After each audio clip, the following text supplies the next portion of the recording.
Hi friends, it's Em and welcome back to another video. Today I'm going to be setting up my December reading journal, and maybe this time I will actually remember what some of these books are about, but no promises.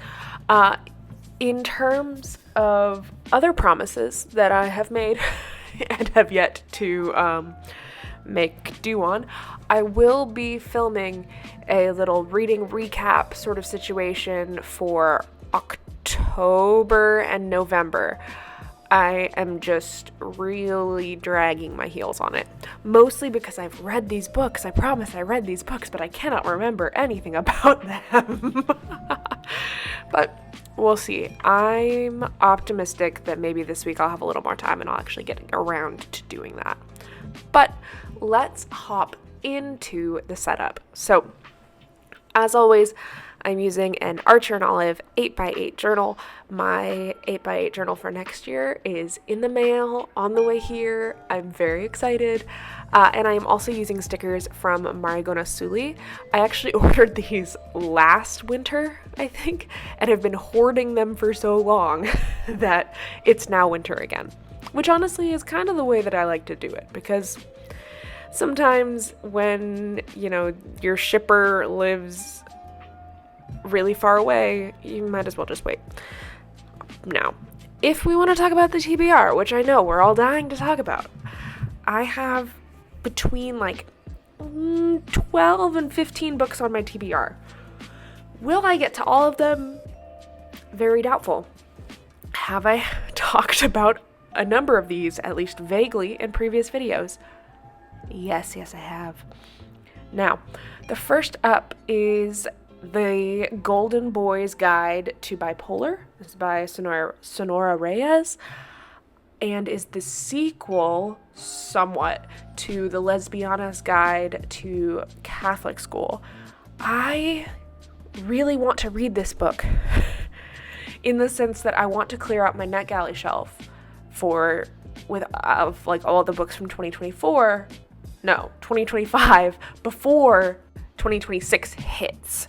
So this is on that list, and a few of the first ones that I write down are also on this list. Am I excited? It's going to be a contemporary YA. It's going to touch on mental health, yes, but I still need to actually do it. Also on this list is Haven't Killed in Years. This is a thriller, as far as I know. I assume that there's killing? I don't know if this is a serial killer or a serial killer's victim, etc. I know nothing. I could look it up, but sometimes I like to go in a little bit blind, so to speak. There's also The Bodyguard Affair, which is by Amy Lee. I have read a number of her books and I really like them, so I'm very excited to read this one.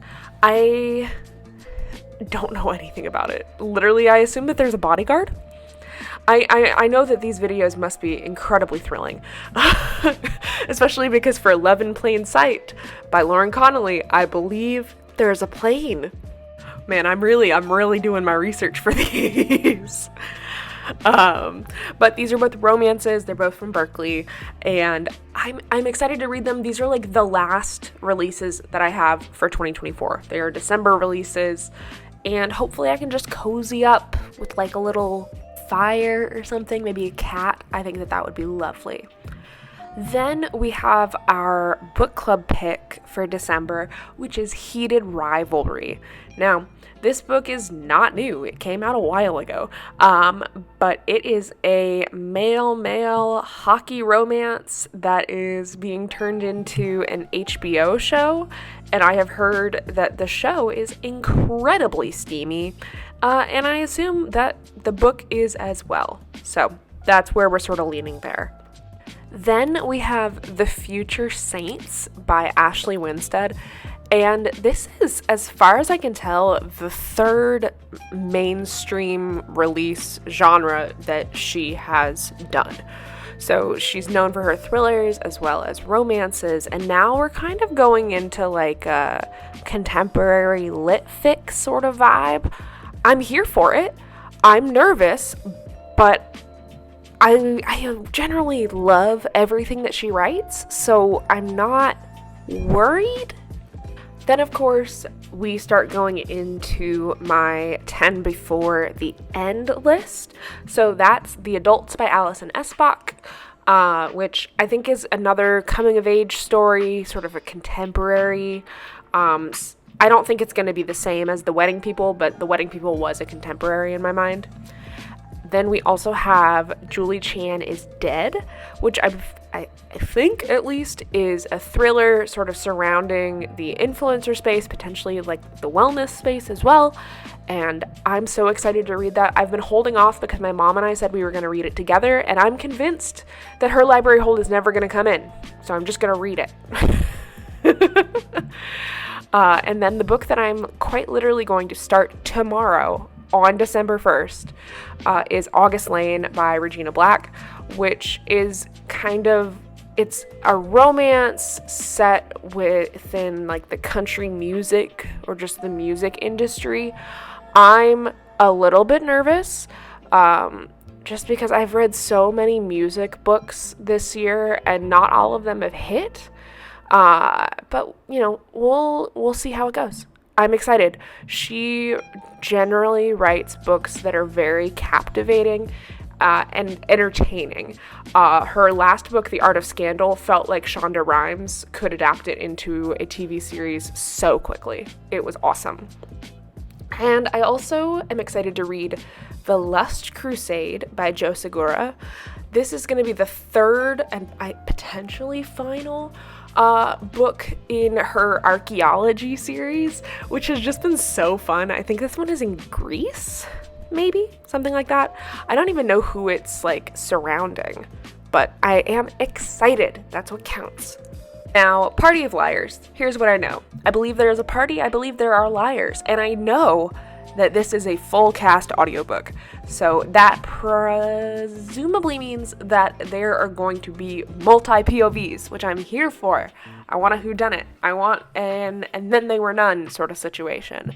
I don't know how it'll go, but that's sort of where I'm sitting.